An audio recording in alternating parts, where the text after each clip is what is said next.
जय हिंद दोस्तों, Nifty prediction series में आपका एक बार फिर से स्वागत है। मेरा नाम है राहुल और आप देखना शुरू कर चुके हैं द इनसाइडर व्यू। आज निफ्टी दोस्तों प्लस 1300 पॉइंट गैप अप खुला था और बैंक निफ्टी उसके अपोजिट प्लस 3000 पॉइंट के आसपास हम गैप अप खुले थे।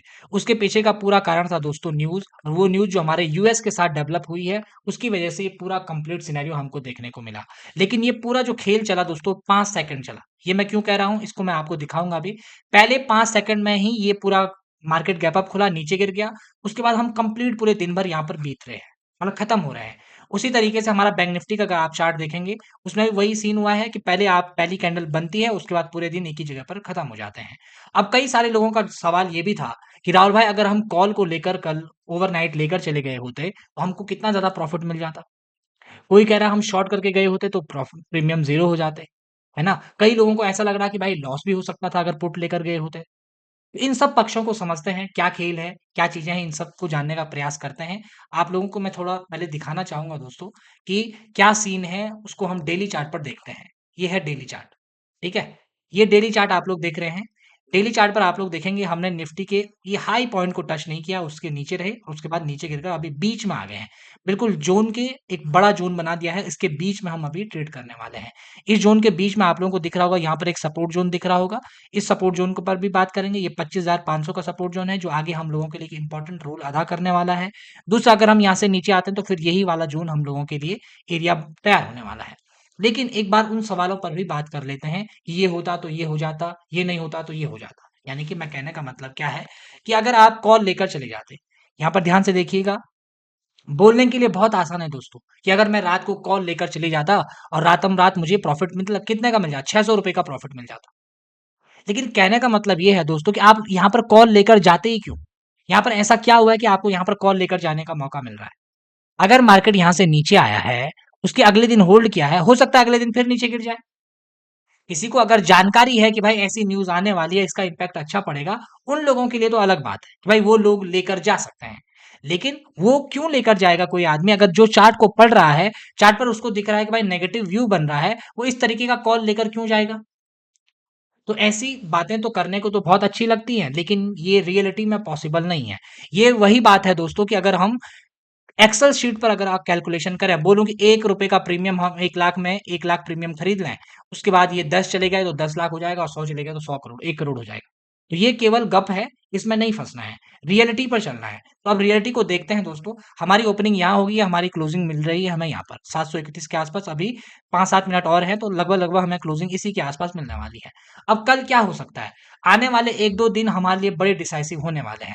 कल का मूव पता करेगा कि मार्केट का मूड क्या है। क्या ये कल फिर नीचे आने वाला है, या कल ये फिर ऊपर जाने वाला है, कल ये कंसोलिडेशन करने वाला है? ये इस बात पर हमारा डिपेंड होगा कि आगे का भविष्य हमारा क्या रहेगा।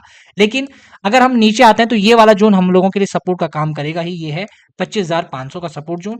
और अगर हम इस जोन तक आते हैं तो हो सकता है कि अगर हम यहाँ से कुछ कंडीशन ऐसी बनाए कि भाई यहाँ से हम ऊपर नीचे करने की कोशिश करें, कुछ बने यहाँ पर, वो तो मार्केट ही बनाएगा, लेकिन हम उसको पढ़ पाएंगे, ये हमें समझना है। उसी तरीके से अगर हम बैंक निफ्टी का चार्ट देखते हैं तो बैंक निफ्टी ने तो ऑल टाइम हाई के ऊपर यहाँ पर ये ऑल टाइम हाई लगा है, नया हाई लगा है। और इसकी क्लोजिंग जो हो रही है बिल्कुल इस बीच में हम आ गए हैं, यानी कि लगभग ऊपर। क्योंकि मैंने आपको पहले ही बताया था भाई बैंक निफ्टी का चार्ट इतना नेगेटिव नहीं हुआ, वो लगभग लगभग स्ट्रांग ही था। और मार्केट में आज आपको वो देखने को भी मिला है, लेकिन इसकी क्लोजिंग भी यहाँ पर हो रही है। इसको भी तय करना है कि कल किस तरीके का चार्ट बनेगा। याद रखिएगा, कल जिस तरीके का चार्ट बनेगा वही डिसाइड करेगा कि आने वाले दिन हमारे कैसे होने वाले हैं। ये जो टैरिफ का हमें छूट मिल रही है, जो टैरिफ कम हो रहा है, इसका इम्पैक्ट क्या है? याद रखिएगा, अप्रैल से पहले भी हमारे यहाँ टैरिफ लगा हुआ था। अप्रैल से पहले भी हम कुछ बहुत भयंकर काम नहीं कर रहे थे, है ना? जो लेवल टैरिफ का पहले था वही टैरिफ आज भी हो रहा है ना? धीरे-धीरे नीचे पहले बढ़ा था फिर नीचे आ रहा है। इससे एक्स्ट्रा हो क्या जाएगा ये हमको समझना है। दूसरी बड़ी बात क्या है कि यूएस क्या अभी चुप हो गया? क्या इसके बाद वो फिर आगे बढ़ाने की बात नहीं करेगा? क्या उसकी कंडीशंस हैं? ये सारी बातें अभी हमको समझनी है। और मैं इसीलिए कह रहा हूँ कि कल का दिन बड़ा इंपॉर्टेंट होने वाला है कि आगे क्या होगा। कल हम क्या बाउंस बैक करके ऊपर की तरफ जाएंगे या कल फिर नीचे आ जाएंगे, ये इस बात से तय होने वाला है। 15 मिनट के चार्ट पर थोड़ा बहुत चीजें देख लेते हैं। वैसे खास कुछ है नहीं, लेकिन फिर भी हमें थोड़ा बहुत देखना चाहिए। ये देखिए, यहाँ पर अगर आप चार्ट को देख रहे हैं दोस्तों, ये हमारा आज का 15 मिनट का चार्ट, ठीक है। ये पहली कैंडल बनी है, निफ्टी का चार्ट है। यहाँ से हम नीचे गिरे और इस जोन पर आकर अभी यहाँ पर रुके हुए हैं। कल इंपॉर्टेंट ये होगा कि भाई हम ये लो ब्रेक तो नहीं कर रहे हैं, है ना? ये जो लो हमारा है ये ब्रेक तो नहीं हो रहा क्योंकि यहाँ बीच में हमारा 25,500 का लेवल भी है, इसको भी हमको ध्यान में लेकर चलना है। बाकी चार्ट में कुछ खास है नहीं अभी, मैंने आपको कई बार बताया है कि न्यूज़ वाले सिनेरियो में अगर आपको हवा में न्यूज़ पता चल रही है तो आप उसमें कूदिए मत। ओवरनाइट न्यूज़ आती है, कूदिए मत। मार्केट उसको उसको किस तरीके से लेगा, कैसे उस पर रिएक्ट करेगा, वो थोड़ा देर होल्ड ऑन होने दीजिए, उसके बाद आपको पता चल जाएगा। ठीक है? तो आई होप सो आप लोग इन चीज़ों को समझ रहे होंगे। जल्दबाज़ी मत करिए दोस्तों, आपका पैसा बचा रहेगा तो इन्वेस्ट कर पाएँगे। अगर पैसा पहले ही खत्म कर दिया तो फिर आपके पास कुछ नहीं बचेगा, केवल चार्ट ही देखते रह जाओगे। और ऐसी एनालिसिस के लिए द इनसाइडर व्यू को सब्सक्राइब ज़रूर करिएगा और कमेंट भी ज़रूर करें। धन्यवाद।